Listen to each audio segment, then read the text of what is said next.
Ini adalah kasus kembar yang terjadi secara berbantu atau assisted reproduction technique pada pasangan infertilitas yang sudah menikah sekian tahun lamanya. Dilakukan proses IVF atau bayi tabung dan ditransferkan 2 embrio, dan kemudian kedua embrio tersebut berkembang berasal dari 2 zigot atau yang disebut kembar dikorionik diamniotik, artinya masing-masing mempunyai karakteristik yang berbeda dari 2 tipe embrio yang berbeda. Kita bisa membedakan dari melihat ketebalan selaput pemisah atau selaput amnion, selaput ketuban yang kita sebut lambda sign. Karakteristiknya adalah ketebalannya lebih dari 2 mm yang memisahkan antar ruang masing-masing bayi kembar.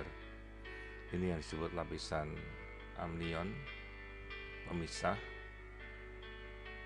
Jadi masing-masing terpisah oleh ruangnya sendiri-sendiri dengan sekat yang cukup tebal. Dengan sendirinya terdapat 2 plasenta atau 2 ari-ari yang menjadi sumber penyerapan nutrisi dari kedua janin ini.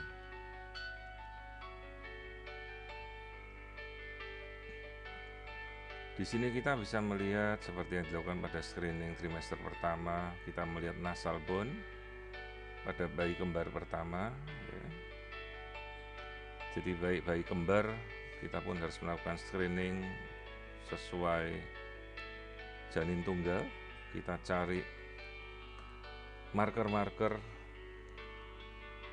yang menjadi penanda kalau ada kelainan genetik pada kedua janin. Kita melihat struktur masing-masing.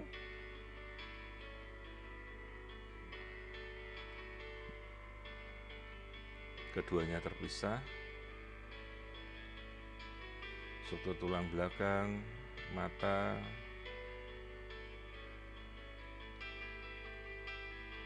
tangan dan kaki.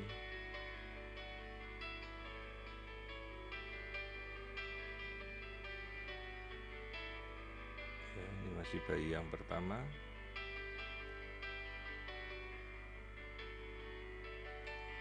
Tulang belakangnya tampak normal.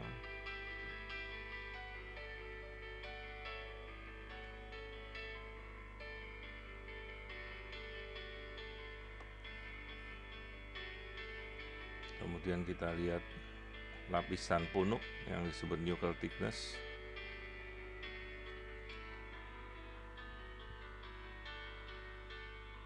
Normal, batasnya adalah 2,5 mili.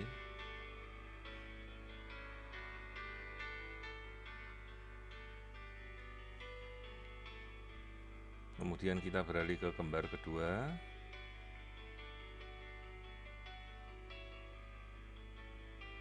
Kita lihat lapisan punuk kembali pada bayi kembar kedua. Kita ukur lapisan punuknya 1,7, batasnya masih normal di bawah referensi 2,5 mm.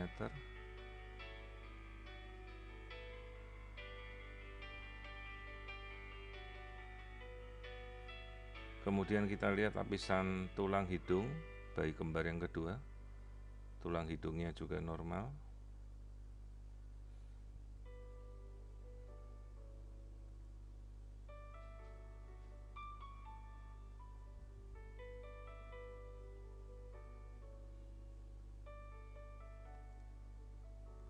Kemudian kita ukur panjang keduanya, kita bandingkan.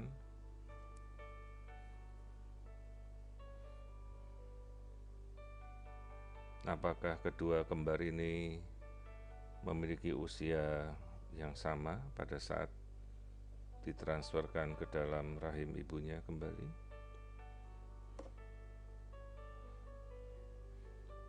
Pengukuran dilakukan dari kepala sampai bokong. Ternyata selisih perbedaannya sekitar 4 hari perkembangan dari keduanya. Jadi pada kehamilan kembar itu sebenarnya yang ditransfer belum pada masa embrio, tapi masih dalam fase blastosis, di mana janin itu masih membelah diri. Nah, kemudian kita analisa kembali kedua kembar ini. Satu persatu, ini bayi kembar pertama, kita lihat struktur kaki, struktur tangan, lapisan selaput ketubannya, ruangan bayinya.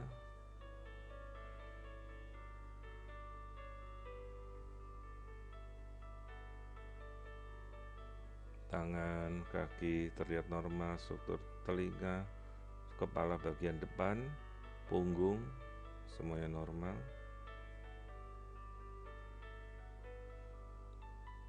Kemudian kita beralih ke janin kedua.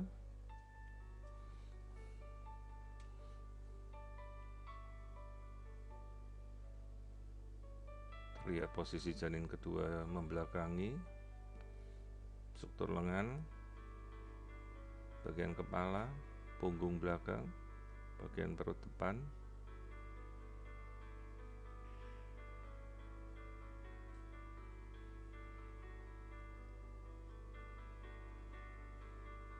Janin kedua.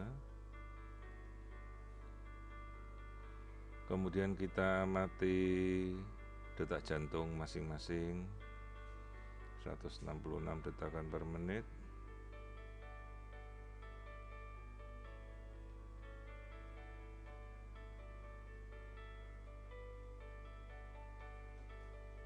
Kembali kita amati detak jantung bayi yang kedua.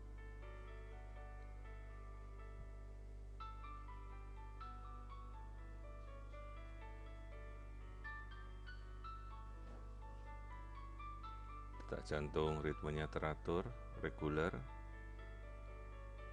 161 detak per menit. Lalu masing-masing struktur kita lihat kembali, mata, bibir, lensa mata dari bola mata. Kedua bayi kita cek, struktur tangan dan jari-jari kita lihat, sudah bisa membuka. Struktur tulang belakang, jantung,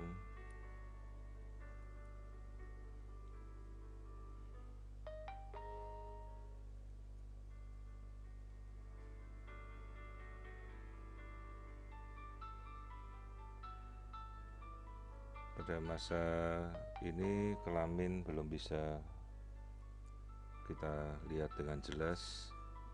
Kemungkinan baru sekitar bulan depan baru bisa kita lihat untuk memisahkan jenis kelamin.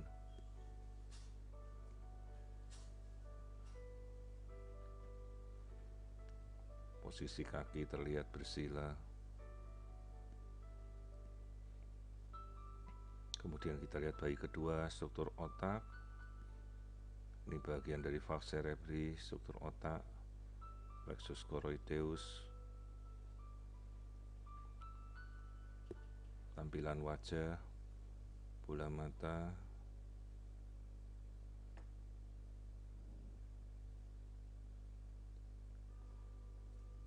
hidung, bibir, mulut terlihat normal. Detak jantung,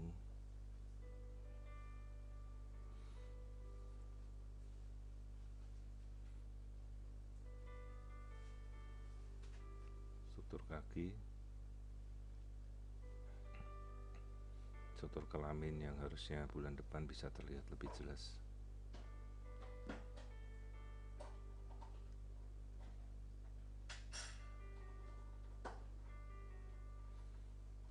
kita amati pemisahan antara kedua ruangan yang disebut sekat omnion.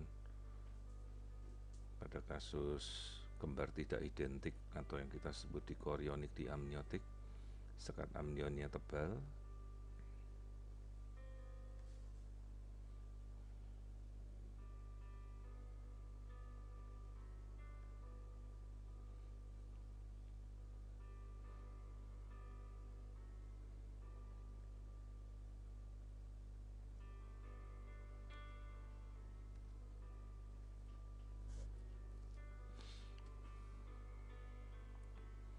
ya. Jadi ini adalah kasus kembar non identik dikorionik diamniotik dengan struktur pemisah sekat yang cukup tebal dengan plasenta terdiri dari 2 plasenta yang terpisah. Ini adalah jenis kembar yang resikonya paling kecil untuk berisiko saling berebut makanan dan memiliki komplikasi yang paling rendah.